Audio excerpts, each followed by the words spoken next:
La première intervenante est, pour la plupart d'entre vous, une collègue, une consoeur. Alors elle a l'avantage, Marie-France, d'avoir énormément de casquettes, ce qui est quand même formidable.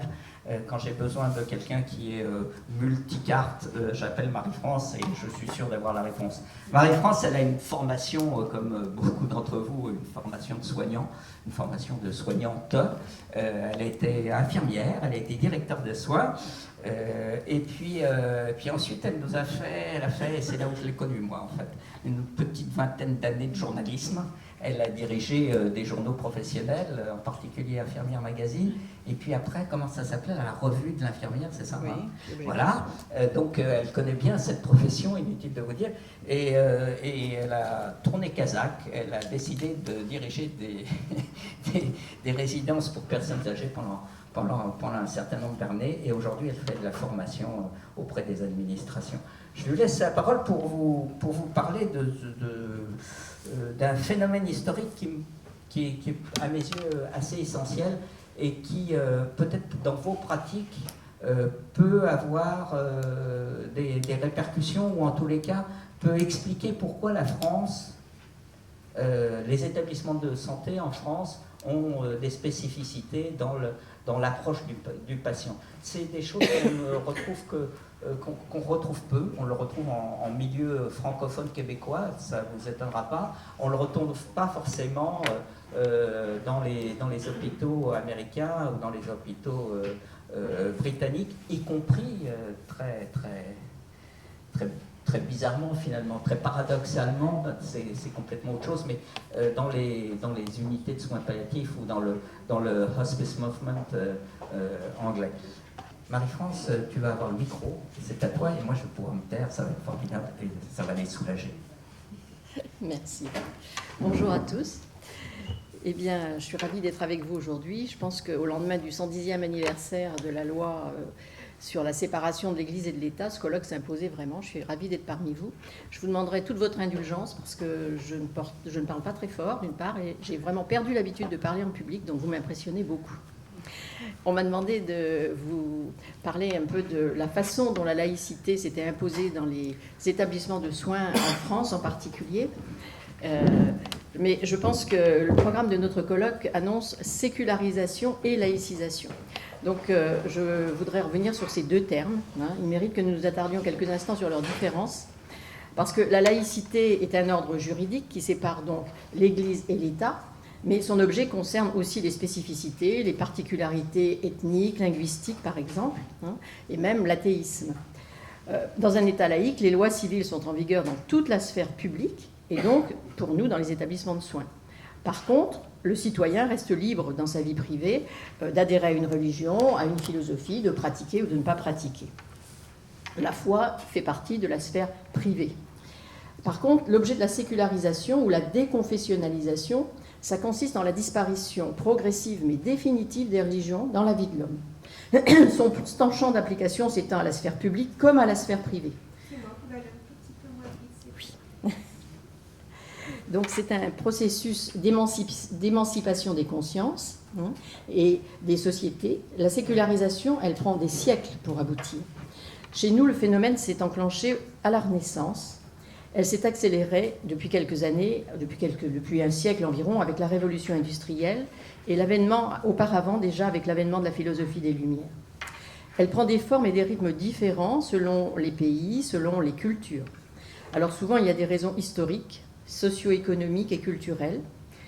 Et l'ampleur et l'intensité des luttes politiques, des luttes sociales, le féminisme aussi, font peut-être qu'elle a avancé d'une manière plus importante dans certaines couches sociales, et aussi dans certains pans du droit étatique.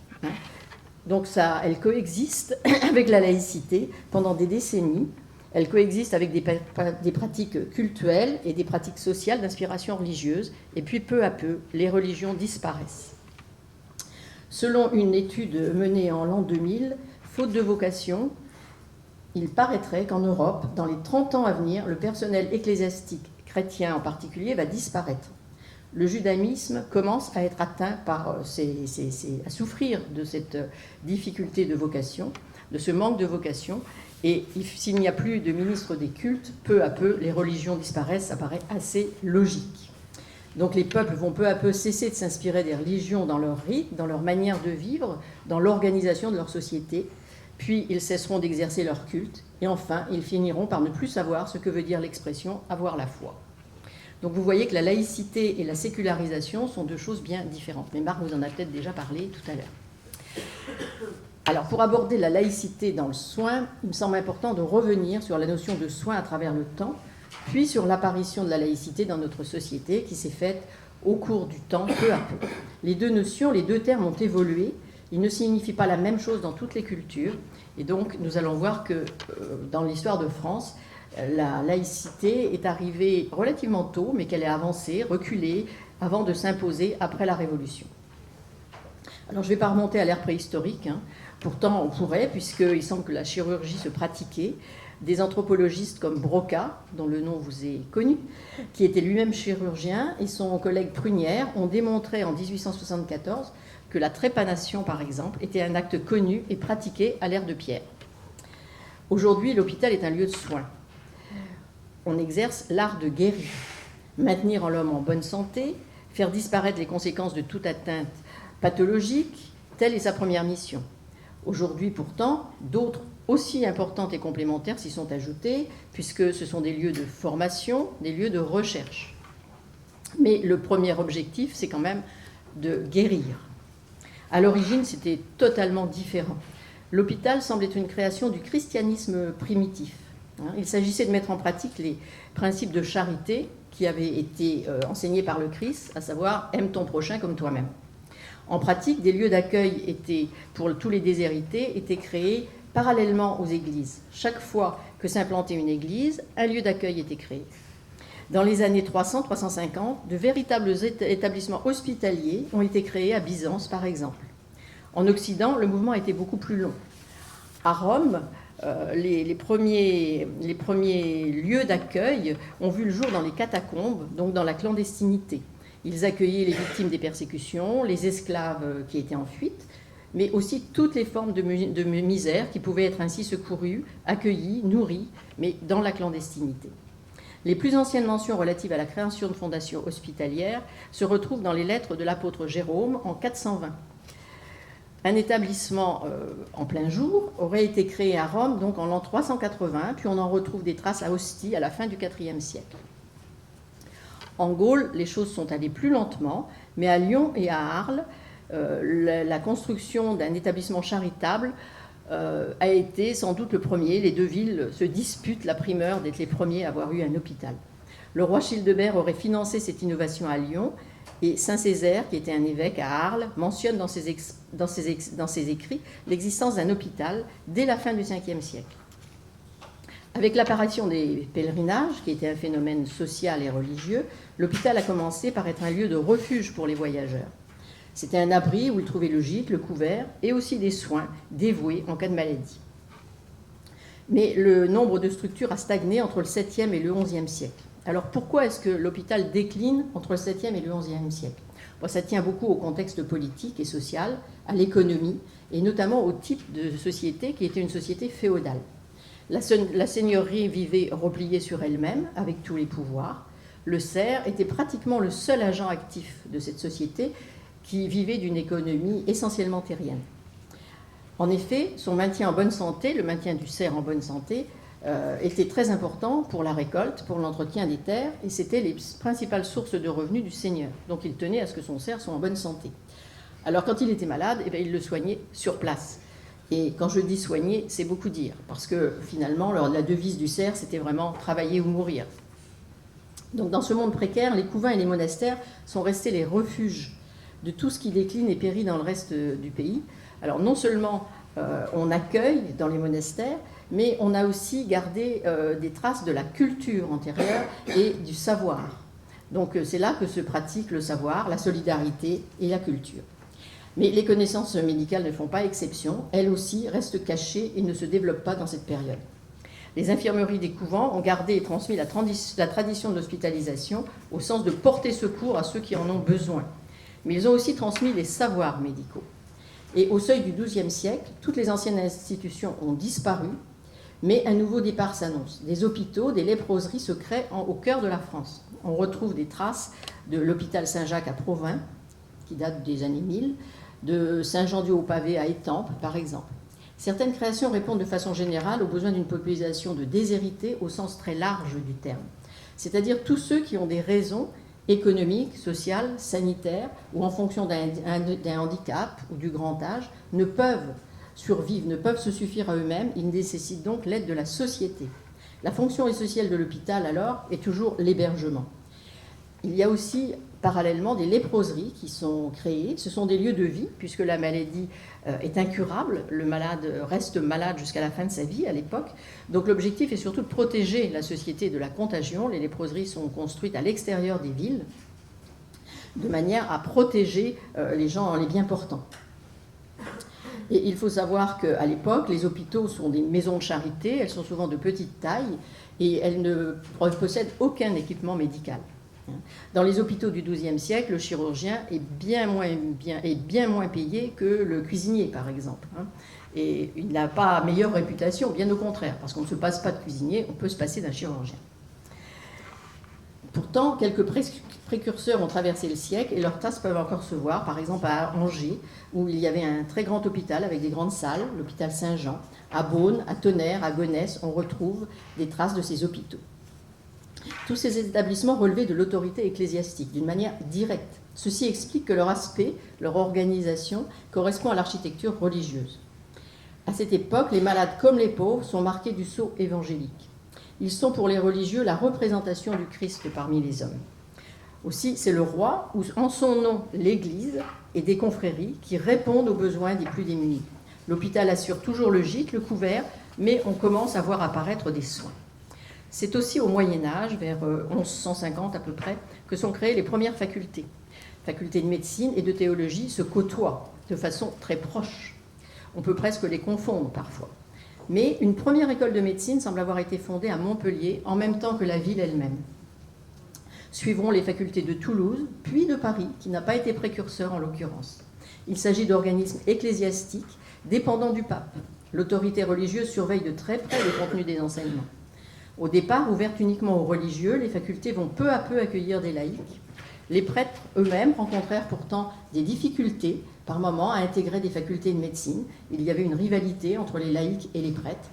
Et un certain pape, Honorius III, a même envisagé d'interdire la pratique de la médecine aux prêtres, parce qu'il trouvait que ça n'était pas tout à fait en adéquation avec les fonctions du prêtre, qui est là pour s'occuper de l'âme et s'occuper du corps et prétendre pouvoir changer le tracé de la vie de quelqu'un, ça n'était pas décent. Pourtant, des dispenses ont toujours été accordées et on a continué à voir des prêtres devenir médecins. Au XIIIe et XIVe siècle, les médecins eurent même interdiction de se marier. On ne sait pas très bien pourquoi, on ne comprend pas, mais ça, c'était le fait de dépendre de l'Église. Au fil du temps, les découvertes, les avancées des sciences vont de pair avec une évolution de l'enseignement, une évolution de la prise en charge des malades, évidemment, en profitent. Pourtant, jusqu'au XVIIIe siècle, les choses évoluent très très peu. Dans les années 1500, les autorités religieuses sont dépassées par la gestion des établissements. L'ancienne organisation de l'institution charitable ne donne plus satisfaction. Elle a fait son temps, elle a fait souvent faillite. L'autorité spirituelle reconnaît alors son impuissance et spontanément abandonne un grand nombre de directions d'hôpitaux. À Paris, l'Hôtel-Dieu a ainsi connu une longue crise. Le chapitre métropolitain, c'était le groupe d'ecclésiastiques qui gérait l'établissement, démissionne et le Parlement de l'époque transfère l'administration du temporel à un collège de gouverneurs laïcs. C'est donc la première entrée de la laïcité à l'hôpital. Ce sont des notables qui sont nommés par les prévôts et par les échevins. La même situation se présente dans plusieurs grandes villes. Le roi décide alors, par voie de disposition générale, que désormais, le temporel des hôpitaux du royaume sera géré par un bureau composé de laïcs. C'est une ordonnance de 1566. Donc vous voyez qu'on a déjà une avancée très très tôt, ce qui n'était pas le cas dans les autres pays européens. Donc à partir du XVIe siècle, la loi légifère sur l'institution qui devient une institution gérée par l'État. Mais à l'intérieur, ce sont toujours des religieux qui accueillent, qui s'occupent des malades et surtout des pauvres. Lors du Concile de Trente, d'ailleurs, en 1546, l'Église a tenté de réagir et de récupérer cette gestion. Mais le pouvoir central n'est pas revenu sur sa décision. Donc l'Église n'est alors plus investie d'un pouvoir spirituel à l'hôpital. Elle a simplement, ce sont les laïcs, mais leur pouvoir reste important, car il y a très très peu de laïcs qui travaillent vraiment dans les hôpitaux, en tout cas pas pour la prise en charge des personnes. Le prendre soin reste l'affaire des religieux. La santé des corps importe moins que le salut des âmes. On peut comprendre que ça ne répondait pas du tout à ce qu'est aujourd'hui notre hôpital. Pourtant, les hôpitaux généraux sont créés, mais ça n'a pas le sens du tout qu'on donne aujourd'hui au sens hôpital général. Aujourd'hui, un hôpital général, c'est un hôpital qui propose la totalité des spécificités, des spécialités, ou en tout cas un grand nombre. À l'époque, pas du tout. On disait hôpital général, au XVIe et même jusqu'au XVIIIe siècle, parce que c'était un hôpital où on emmenait de force les mendiants, les vagabonds réfractaires. Et puis, il y avait ceux qu'on appelait les bons pauvres, c'est-à-dire ceux qui avaient besoin d'être secourus et qui d'eux-mêmes allaient à l'hôpital général. Mais c'était plus un lieu de réclusion qu'un lieu de soins, même si on y donnait les soins avec le niveau connu et les possibilités connues. Et puis, on arrive à Louis XIV, et à ce moment-là, on a un ministre, Louvois, qui, lui, estime que les établissements ont été fondés par des ecclésiastiques, par des fondations religieuses, et qu'il faut respecter les vœux des fondateurs de ces établissements. Et puis, surtout, il était dépassé par la gestion, par le coût de ces établissements. Donc, il a envisagé de rendre aux ordres ecclésiastiques un certain nombre de maladreries. Mais à sa mort en 1690, le roi, qui était un roi très puissant, Louis XIV, qui voulait tout gérer, n'a pas entendu ça de cette oreille, et donc il a révoqué l'union prescrite par son ministre.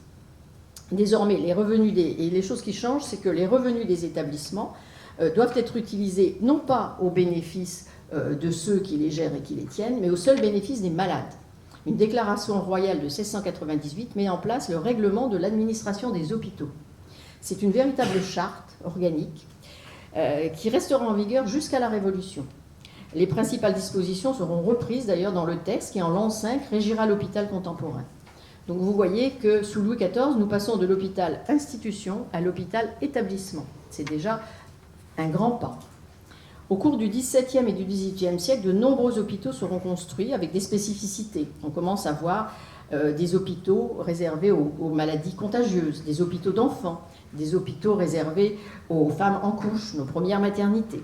Pourtant, l'essentiel n'est pas encore de guérir les corps, mais c'est bien de préparer le malade à une bonne fin, à une bonne mort, parce qu'on guérit encore fort peu de choses. Autrement dit, à une mort édifiante grâce à la sollicitude de la religieuse qui va apporter les soins et à l'accompagnement du prêtre. D'ailleurs, à la veille de la Révolution, le médecin ou le soignant qui ne prévenait pas le prêtre de la mort prochaine de son patient avait une amende importante. Donc vous voyez que le lien entre le soignant et la religion était encore très prégnante. Mais dans ce domaine, comme dans beaucoup d'autres, la Révolution a fait bouger les choses. Les trois assemblées qui se sont succédées de 1789 à 1795 sont intervenues tout à fait inégalement sur le domaine des hôpitaux et le domaine des soins. Sous la Constituante, la suppression des privilèges a provoqué une baisse brutale des revenus des hôpitaux, qui à l'époque vivaient essentiellement des dons, dîmes, octrois, rentes viagères, donations. Et parallèlement, les indigents sont de plus en plus nombreux, puisque le pays est totalement désorganisé, on vit une crise agricole, une crise économique importante. Donc il y a un décalage entre les possibilités de secours au sein des hôpitaux et les besoins de la population. Là-dessus, le décret du 28 octobre 89 supprime les vœux des religieux. Alors évidemment, dans les années qui suivent, la conséquence, c'est que le recrutement de religieuses hospitalières devient difficile et que le nombre de personnel baisse. Il y a une crise du personnel dans l'hôpital de l'époque. Ensuite, le décret du 14 décembre 89 crée les municipalités. On voit apparaître les municipalités et ce sont elles qui vont gérer les hôpitaux. Donc ça, c'est une grande avancée qui retire quand même une certaine puissance à l'Église, puisque l'hôpital va être géré par la municipalité. Et elle supprime, et derrière, on supprime les ordres religieux purement et simplement. Mais seuls les hommes sont concernés. Donc les religieuses hospitalières vont pouvoir continuer à sévir dans les hôpitaux. C'est pas joli comme terme, parce que certaines étaient extraordinaires. En avril 91, un décret oblige les ecclésiastiques donc à prêter serment. On sait qu'il y avait plusieurs formes de serment, mais les prêtres donc devaient prêter jurer fidélité à la nation, aux lois et au roi. Ou alors, ils devaient prêter jurer fidélité à la nation et s'engager à protéger la liberté et l'égalité. C'était très difficile pour eux, mais beaucoup ont prêté serment. Sauf que les religieuses qui, elles, ne devaient pas prêter serment, se sont mises à refuser de travailler avec des prêtres qui avaient prêté serment. Donc, encore, difficulté au niveau du personnel. Mais à l'hôpital, le personnel se révolte en permanence, on le sait bien. Mais ils ont souvent raison. Sous la législative, les choses vont se passer un petit peu différemment, mais on continue cette avancée dans la suppression du poids de l'Église, puisqu'on supprime les corporations religieuses, mais les sœurs peuvent continuer à travailler à l'hôpital. En fait, elles ont tout compris. C'était sans doute des infirmières dans l'âme, puisqu'elles troquent leurs robes et leurs cornettes contre des vêtements civils et continuent à coucher au couvent le soir et à travailler à l'hôpital le jour. Donc on n'a pas changé grand-chose. On tente une réforme hospitalière, elle n'aboutit pas. Alors, sous la Convention, les biens des églises sont vendus. Les hôpitaux deviennent des biens nationaux. Donc on fait encore un pas. Et à partir de 1994, l'actif des hôpitaux fait partie des propriétés nationales.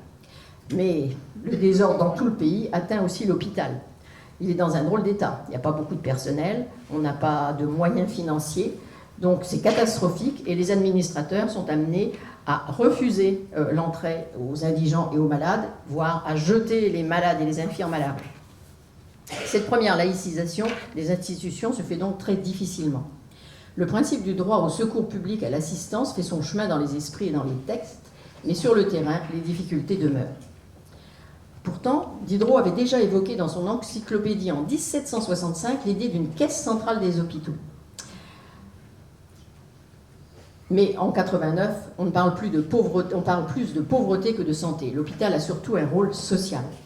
Les établissements sortent donc très appauvris de la Révolution. Le Directoire, à partir de 1796, va devoir construire un système pérenne. Une loi est promulguée. Ce texte est considéré comme la charte de l'hospitalisation des 19e et 20e siècles. Et elle date du 7 octobre 1996. Le consulat va parachever l'œuvre révolutionnaire. Une loi de 1803 crée la profession de médecin. Pour exercer, le praticien doit s'inscrire sur une liste officielle dans son département. Donc là, on arrive vraiment au temps moderne. Les nationalisations ne peuvent pas aboutir, faute de moyens financiers malheureusement. Aussi, les hôpitaux et souvent les congrégations retrouvent la propriété des locaux hospitaliers. Mais l'activité de chaque établissement est circonscrite à sa commune. La commission administrative qui gère l'hôpital se démocratise, puisqu'on va y trouver maintenant des notables locaux, mais des gens qui sont quand même plus proches de la population. Ce qui est spécifique à cette époque, c'est que l'hôpital est géré par des personnes qui n'y seront jamais soignées, puisqu'il y a vraiment une division entre deux classes de la société, les nantis qui peuvent se soigner chez eux, qui font venir des médecins, qui vont avoir du personnel pour s'occuper d'eux, et puis les pauvres qui, eux, vont à l'hôpital. Donc les gestionnaires ne sont pas les bénéficiaires. Il y a vraiment un décalage, et je pense que cela a beaucoup joué sur l'évolution de l'hôpital, qui, à partir du moment où des notables locaux, même s'ils ne sont pas bénéficiaires, mais ce sont des commerçants, ce sont des gens beaucoup plus près du peuple, ils vont beaucoup plus facilement voir les besoins.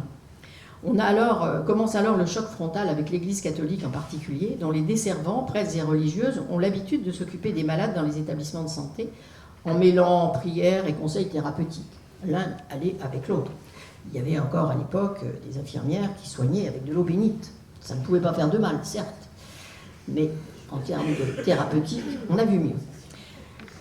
Donc, ceux-ci ne sont pas formés, mais ils détiennent un véritable pouvoir dans l'institution pour des raisons matérielles et spirituelles. Le conflit durera tout le XIXe siècle, jusqu'à ce que la Troisième République confirme cette évolution en confiant le monopole des soins au personnel médical et infirmier formé par l'État. Donc, en fait, le changement va passer par la formation des personnels. En 1851, une loi permet à tous d'être hospitalisés là où ils se trouvent et non plus obligatoirement dans la commune d'habitation comme c'était le cas auparavant. En 1993 déjà, l'assistance médicale gratuite est mise en place. Donc vous voyez que l'AMG s'adapte. Les soins bénéficient de ces progrès, des progrès scientifiques, Et il nécessite évidemment le recrutement de soignants qui sont formés. En 1877, à Paris, sont organisés les premiers cours de formation professionnelle. Mais les premières écoles d'infirmières ne verront le jour qu'après 1900. L'hôpital est un lieu très très important puisque on voit bien qu'au XIXe siècle, toutes les sommités médicales qui ont laissé leur nom à une pathologie, à une technique, à un instrument, ont travaillé dans l'hôpital d'une grande ville. On a des noms comme Corvisart, Dupuytren, qui ont traversé les âges. Et c'est qu'ils ont été, avec quelques autres, les initiateurs de la clinique médicale et chirurgicale. Peu à peu, l'art de guérir se développe, s'affirme, et c'est au cœur de l'hôpital que cette évolution se produit. En 1905, les affaires de santé sont retirées au ministère de l'Intérieur, qui les détenait jusque-là, et un ministère social est créé, mais ce n'est pas tout de suite un ministre de la Santé, c'est un ministère du Travail qui va s'occuper de la santé. Et puis, un ministère spécifique à la santé est créé en 1840, et c'est à ce moment-là qu'il prend la direction des hôpitaux. Cette même année, la loi du 11 décembre institue la séparation de l'Église et de l'État. Donc on voit que les hôpitaux dépendent d'un ministère spécifique à la santé la même année que la laïcité est introduite dans notre système. Donc la liberté de culte est de s'assurer à tout citoyen, mais la religion appartient désormais à la sphère privée. Dans la même période se structure la profession d'infirmière qui est reconnue par une circulaire de 1902. Les religieuses seront encore longtemps présentes dans les services hospitaliers. Leur remplacement par des infirmières et des cadres soignants se fera très lentement. Et cette situation durera jusque dans les années 70 pratiquement. Puisque moi, quand j'étais élève infirmière, j'ai travaillé dans des services où il y avait des surveillantes essentiellement qui étaient des religieuses. C'était pas sans difficulté parfois. Car même si les religieuses étaient soumises aux mêmes obligations de formation, puis de diplôme et de respect de la laïcité, elles n'en restaient pas moins les servantes d'un Dieu qu'elles avaient tout naturellement tendance à évoquer dans le cadre du travail. Parmi ces professionnels, je dirais à la double casquette, il y avait des femmes remarquables qui ont appris à d'autres infirmières des gestes essentiels qui nous ont beaucoup apporté. Néanmoins, de nombreuses situations posaient problème. D'autres textes sont venus renforcer, voire imposer, le devoir de laïcité dans les hôpitaux. La circulaire de 2005, par exemple, mais aussi des chartes. Celle de la personne hospitalisée, et surtout en 2007, la charte de la laïcité dans les services publics. Au cours du siècle dernier, la perspective s'est inversée. Guérir est donc devenu l'unique mission de la médecine qui a conquis son indépendance face à la religion. L'Église catholique a perdu le monopole de l'accompagnement des malades au profit du corps médical. Les soignants sont aujourd'hui des infirmiers, des infirmières, des aides-soignants, des aides-soignantes, laïques, formés, qualifiés, et qui assurent auprès du corps médical des fonctions essentielles. Cette évolution sociologique s'accompagne d'une transformation des mentalités. La médecine porte en elle l'espoir de guérison, là où les religieux incarnaient l'espérance d'un au-delà hypothétique. Le traitement des corps, fondé sur des thérapeutiques, des bonnes pratiques, mais aussi des règles d'hygiène, des règles diététiques, a pris le pas sur la gestion des âmes. Dans un établissement de soins, ce qui importe aujourd'hui, c'est la santé et non le salut. La dimension religieuse appartenant à la sphère privée du patient, elle ne concerne absolument pas le soignant, qui doit se contenter de respecter, mais qui doit être neutre. Je crois que Marc vous a beaucoup parlé de la neutralité. La laïcité implique des droits et des devoirs. Ceux-ci doivent être équitablement répartis. J'entends par cela que soignants et soignés doivent également bénéficier des droits qu'elle offre, mais également assumer les devoirs qu'elle implique. Lors d'un colloque sur le thème hôpital et laïcité, la directrice d'un important hôpital déclarait « Aujourd'hui, l'hôpital est le théâtre de dérapages religieux désordonnés. Internes portant la kippa, d'autres femmes voilées, refus de soins de femmes en burqa, fermeture d'unités d'IVG pour des raisons idéologiques, pas pour des raisons financières, messe obligatoire pour des résidents dans des EHPAD, parturientes juives refusant le monitoring un jour de Shabbat, psychiatre consultant avec le Coran. » Vous voyez que les situations sont multiples. Pourtant, la Fédération hospitalière de France, la FHP, a lancé une vaste enquête dans des établissements publics de santé et dans des établissements médico-sociaux, car son président dit que les difficultés restent ponctuelles. Au cours de cette journée, je pense que vos témoignages et vos questions nous diront vos difficultés, vos inquiétudes, et nous permettront de faire ensemble le point sur ce sujet si important, la laïcité dans les lieux de soins. Cette laïcité qui seule nous permet aujourd'hui d'assurer à tous la liberté, l'égalité et d'exercer notre métier en toute fraternité. Je vous remercie.